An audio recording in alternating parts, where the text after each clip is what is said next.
Buenos días a todas. Antes de comenzar con la presentación, ya la tenía preparada, no pude evitar darle otra lectura al texto, ver unas cosas y en la presentación hay una interpretación que creo que es errónea en referencia al referente empírico, el cual yo había entendido que era el estado de la cuestión, las investigaciones que había sobre el objeto de estudio, pero creo que ese referente empírico hace referencia a ese estado de la cuestión, pero además a los propios datos recabados en nuestra investigación, creo. Entonces, bueno, esto va a dar para discutir mañana. Os dejo con la presentación. Simplemente era esa aclaración de que creo que tengo ese error en la presentación. Bueno, espero que no sea muy aburrida. Hasta ahora.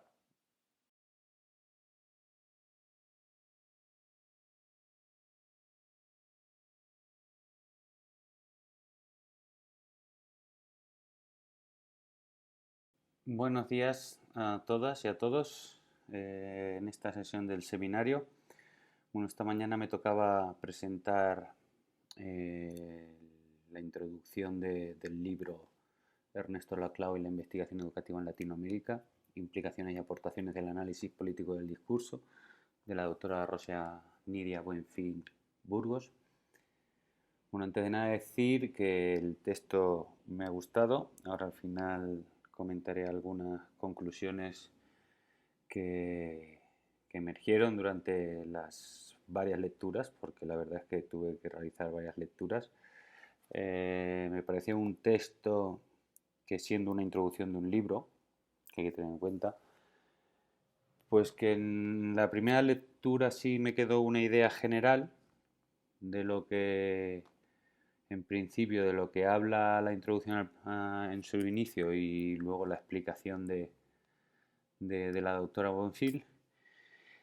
Y, y que bueno, que con las diversas lecturas que realicé, pues me quedaron algunas cosas más claras, otras que les preguntaré a la doctora, ya que hoy va a estar con nosotros.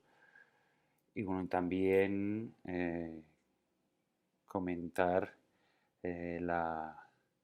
la presión, en cierto modo, que, que tiene el hecho de saber que la autora del texto que ahora voy a intentar explicar bajo mi punto de vista, pues que va a estar presente y que va a escucharlo. Así que espero que valore oportuno o adecuado a mi interpretación del texto.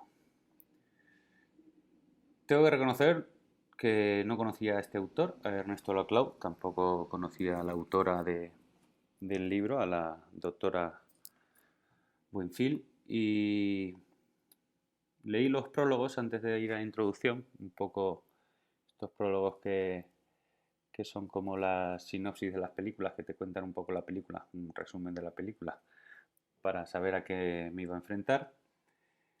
Y bueno, os dejo aquí una cita de una de las prologuistas, Mercedes Ruiz, que os la leo.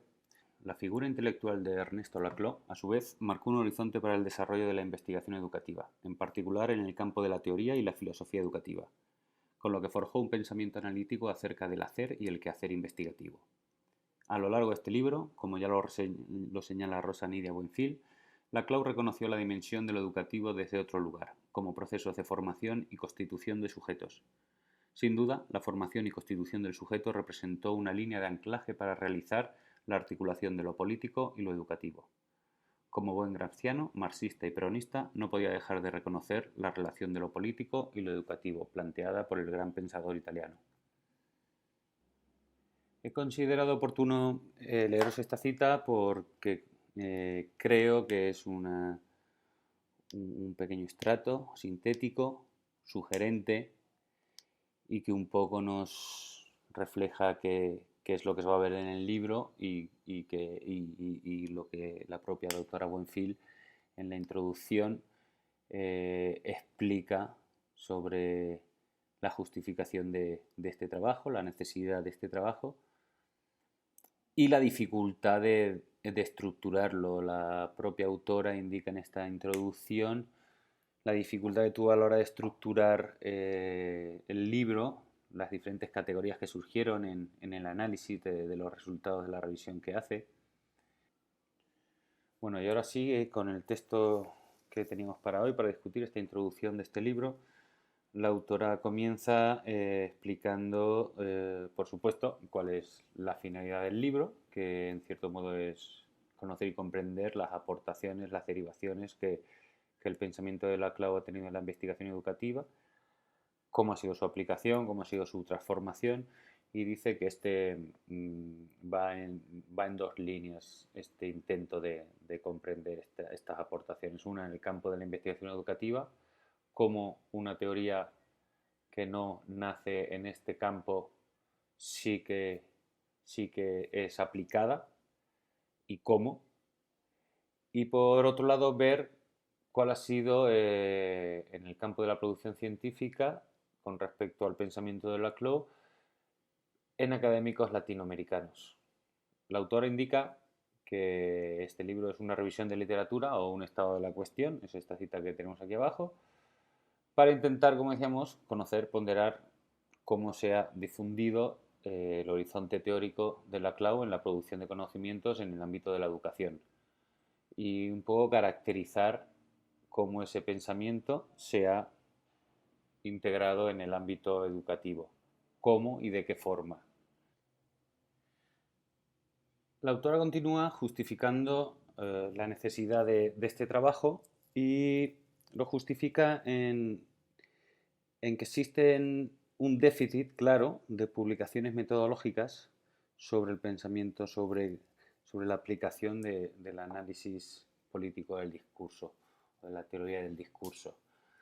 Que existen muchas publicaciones teóricas que crean un corpus teórico muy complejo, pero que sin embargo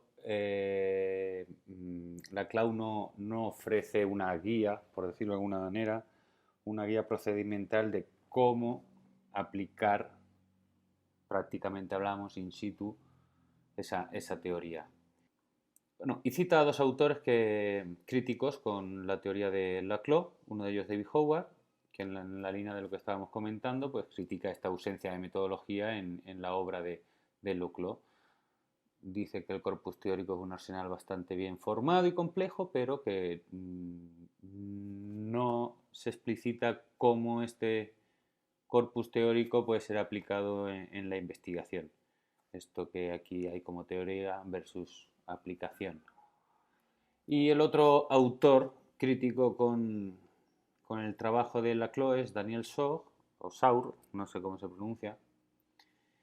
Y en lo que Saur critica es que la teoría de discurso tiene una vertiente histórica del derecho y lo jurídico y que, bueno, esta herencia de estas ciencias sociales que sí podríamos catalogar en cierto modo de más exactas, ¿no? Aunque la ley lleve a interpretación, la ley se interpreta, pero intentan que sea lo menos abierta esta interpretación para dejar claro toda la estructura jurídica de un Estado, digamos, y que, claro, al tener esta vertiente que lo que busca es una normalización y una universalidad de los procedimientos de aplicación que no tiene el análisis político del discurso que plantea Laclau. Y hace una crítica a esa perspectiva analítica abierta. Aquí os dejo una cita de él que dice que si nombra ciertos... ahí en esa cita hace referencia a diferentes características de lo que puede ser una perspectiva analítica abierta. Habla de dislocación, habla de indecibilidad, aporía, contradicción, falla estructural, polisemia, contingencia, etc. La mitad de estas palabras tuve que buscar en el diccionario. Pero bueno, este autor lo que critica es cómo al ser tan abierto, cómo puede ser aplicable dentro de un método científico como el que es la crítica que nos hacen siempre desde las ciencias naturales sobre que las ciencias sociales no utilizan un método científico. Pues un poco yo considero que estas críticas de Saur van en esa línea. Y bueno, ante estas críticas, el autor Leclos pues indica una de las ideas claves de este texto para mí, que es la dinamicidad de la investigación en ciencias sociales, los múltiples diseños metodológicos que podemos aplicar en las ciencias sociales y que, a diferencia de cuando estudiamos un fenómeno natural, cuando estudiamos un fenómeno social, no existe una regla universal, no existe una fórmula universal para investigar ese fenómeno social, sino que en las habilidades investigadoras del investigador o investigadora estará la solución a cómo aplicar diferentes métodos, técnicas para intentar comprender ese fenómeno social. Un diseño metodológico, me estoy refiriendo al nivel de selección de técnicas, de recogida de datos, de métodos, de instrumentos, que vendrá dado y fundamentado por un marco teórico que es el que Laclau ofrece en su análisis político del discurso y que es a lo que es como él contesta a las críticas de su perspectiva. Si tenemos bien fundamentado teóricamente cómo vamos a investigar un fenómeno social, luego la manera de indagar en él dependerá, como ya os decía, de las habilidades del investigador para diseñar un estudio en base a todos los fundamentos teóricos que ha construido. Y, por supuesto, como indica la autora, partiendo de la premisa de que el conocimiento generado dentro del ámbito educativo no deja de estar fuera, por decirlo de alguna manera, del ámbito científico y con lo cual debe estar supeditado a unos cánones consensuados por la comunidad científica en la que se sitúa el estudio.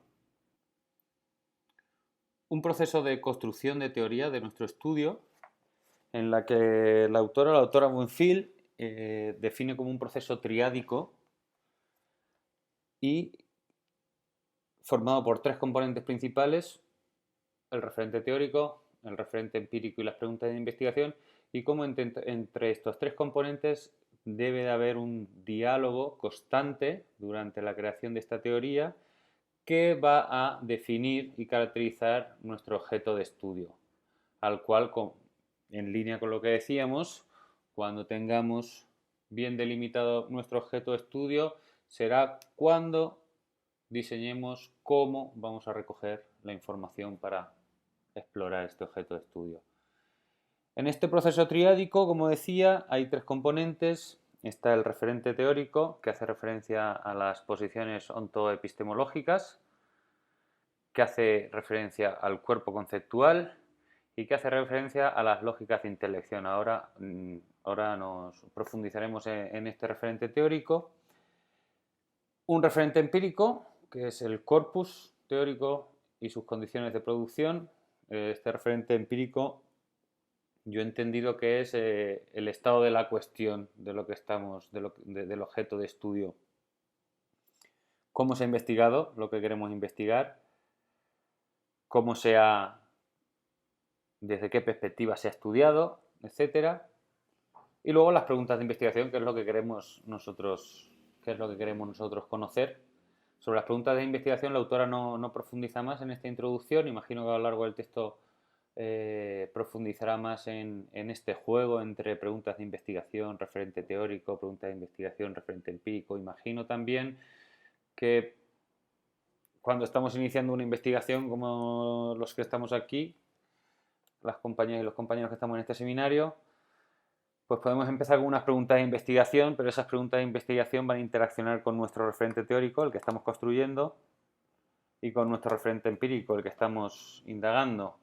Con lo cual, conforme estos dos componentes de conocimiento interactúen, y con nuestras preguntas, pues seguramente nuestras preguntas varíen porque a lo mejor algunas de nuestras preguntas ya se responden o nuestras preguntas se detallan más una vez conocemos más sobre el tema que vamos a tratar, que es otra cosa de la que habla la autora, esas habilidades del investigador, ese conocimiento previo de la investigación, del investigador sobre el objeto que vamos a estudiar y ese conocimiento que vamos recopilando durante nuestro proceso de formación de la teoría de nuestra investigación. La autora indica como de esta relación, de esta interacción entre estas tres componentes, el objeto de estudio acaba siendo un híbrido entre la propia subjetividad del investigador y esa construcción de conocimientos del referente empírico y de lo que es más la estructura teórica que sustenta la investigación. Me interesa también destacar cómo en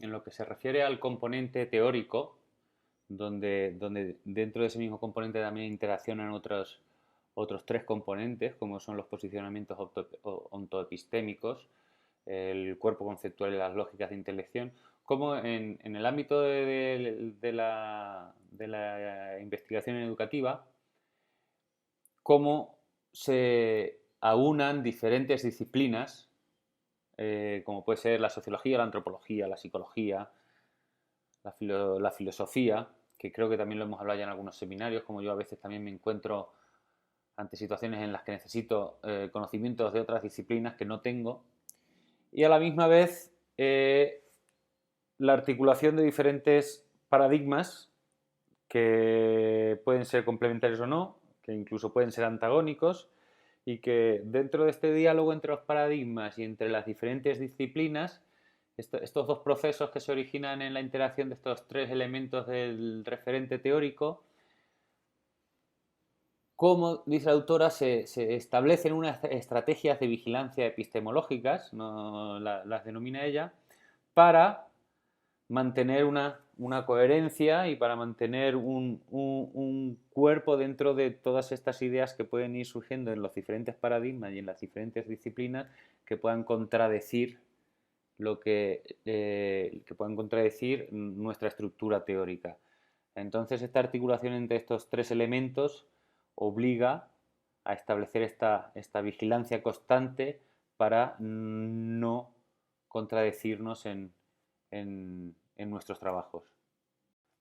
En cuanto al componente empírico, como os decía, yo entiendo que es el estado de la cuestión y la importancia, uno, de conocer cómo se ha estudiado, cuáles son los resultados, las conclusiones que se han obtenido de estudiar el objeto de estudio que nosotros estamos estudiando para, por un lado, no trabajar sobre trabajo hecho y, por otro lado, avanzar en el conocimiento. Y, por otro lado, también la necesidad de este componente empírico contextualizarlo, situarlo en tiempo, en lugar, en momento histórico, para comprender mejor la evolución, en este caso, del objeto de estudio. Y la doctora continúa en la introducción explicando cómo ella llegó a establecer este componente empírico, que es, entiendo un poco, no el grueso del libro, pero es una parte importante porque explica cómo realizó la revisión de literatura para delimitar y caracterizar a este referente empírico. Aquí es donde yo ya me siento más tranquilo, aquí esto fue ya para mí lo más fácil porque es una revisión bibliográfica a la cual yo ya estoy acostumbrado y bueno, la he estructurado como estructuro yo cuando hago una. Y para esta caracterización del referente empírico, la autora primero define un campo de estudio. ¿Cuál es el campo de estudio que queremos estudiar? ¿Cuáles son, que en este caso sean las aportaciones, la diseminación, difusión del pensamiento de Laclau en la investigación educativa? Formula un problema. El problema se formula, yo he obtenido 5 preguntas, que serían: ¿cuáles fueron las condiciones de producción del discurso teórico político de Laclau? cuáles fueron las condiciones de diseminación y apropiación de la obra de Laclau, qué secciones de la obra de Laclau permiten ubicar que el autor evitaba lo educativo y en qué medida lo lograba, y el arsenal teórico es susceptible de aplicarlo o no, y qué obras educativas existen basadas en la analítica de Laclau. Esta formulación del problema viene ya un poquito de esa justificación de las críticas que tenía, de esa justificación del déficit de producción científica a nivel metodológico. La autora selecciona unas fuentes, son muchas fuentes. Ella, como experta en este autor, sabe dónde tenía que buscar, utilizó grupos de investigación, diferentes algunos institutos que se especializaban en este autor y en algunas bases de datos de tesis. La búsqueda es bastante completa. La búsqueda la hace entre 1990 y 2017. Hay como dos búsquedas, una de 1990 a 2015 y otra de 2015 a 2017. Y busca en obra producida en Latinoamérica. Y luego también algo que hay que hacer cuando se hace una revisión, que es decir qué limitaciones hemos encontrado, entre las que la autora pone pues personas que no respondieron a la solicitud de petición de artículos, búsquedas en Google que te da información pero no te permite acceder a la fuente original de esa información, algunas tesis que no estaban accesibles en los repositorios en los que indagaron. Pero aún así la búsqueda, la verdad es que da ganas de ver cuáles son los resultados de esta revisión. Y finalmente los resultados, a lo largo del libro, aquí ofrece un pequeño desglose de algunos resultados iniciales, pero a mi forma de verlo los ofrece de dos maneras. Uno es la caracterización del campo de estudio, es dónde se ha producido, quién lo ha hecho, de qué manera, un poco explicar cómo la obra de Laclau se ha diseminado por Latinoamérica, en qué forma, en qué ámbitos, docentes, investigador, formador, etcétera. Y luego, a otra manera en que da resultados, mi forma de ver, como digo, es un metaanálisis donde ya se mete más de lleno y a un análisis más cualitativo de los resultados que obtuvo, creando categorías y siendo un análisis más profundo de los resultados. Bueno, la autora continúa en las últimas páginas de la introducción diciendo cómo ha estructurado el libro. Es una introducción, con lo cual te introduce a qué es lo que vas a encontrar en las siguientes páginas. Y un poco esto ha sido lo importante, no lo importante, pero lo que a mí me ha llamado la atención del texto. A mí me resultó un texto complejo, como os dije, tuve que buscar bastantes palabras en el diccionario, hace referencia a muchos autores, a corrientes de pensamiento que lo hacen difícil para los legos en esta materia como soy yo. Pero aún así, esta lectura me ha llevado a diversas conclusiones con las que quiero acabar, porque además creo que no tenemos mucho tiempo. Uno es el interés formativo para los investigadores, como nosotros, además de que te da ánimo, esa visión dinámica de la investigación de las ciencias sociales, del diseño metodológico, que no nos limitemos nosotros mismos en la amplitud que tiene este campo científico. No hay reglas de oro, no hay fórmulas mágicas, sino los fenómenos sociales, la forma de investigar pueden tener diferentes perspectivas y diferentes resultados. Por otro lado, la importancia de una adecuada articulación de esos tres componentes teóricos en una investigación, de las preguntas de investigación, el referente teórico y el referente empírico. El dinamismo de las teorías en su uso y en su aplicación, cómo podemos utilizar diferentes teorías siempre y cuando tengan consistencia, no se contradigan. También me ha dado a pensar sobre los tiempos en el ámbito de la investigación, porque cuando empecé a leer cómo el objeto de estudio se limita y se concreta en ese diálogo y en esa interacción de esas tres componentes, me lleva a pensar en cuando yo estoy haciendo una tesis doctoral que me la tengo que hacer en 3 años, aunque pueda hacerla en 5, ¿cuánto tiempo puede conllevar esa interacción de esos tres elementos? Hay que poner un un tope, hay que poner un final, porque si no podemos perdernos durante esos 3 4 5 años en esas teorías, en esa búsqueda del objeto de estudio, cuando parece que lo primero que tienes es el objeto de estudio y ahora resulta que no. El objeto de estudio se crea de ese proceso previo que es formular preguntas de investigación, crear un referente teórico y ver ese referente empírico cómo está. Es básicamente ya una tesis en sí, solo crear esa teoría parece.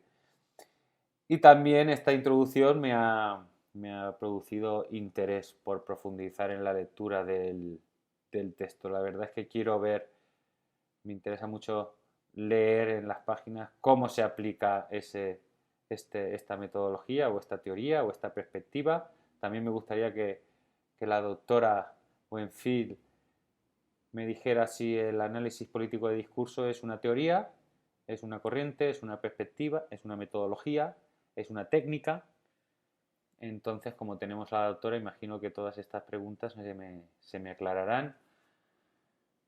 Muchas gracias por la atención, espero no haber sido muy pesado. La verdad, como os digo, me fue difícil el texto y creo que la presentación no me ha quedado lo mejor que podría ser, pero espero que con este tiempo que vamos a tener con la doctora, que podamos cada uno de nosotras opinar sobre lo que fue la lectura de este texto. Muchas gracias y un saludo.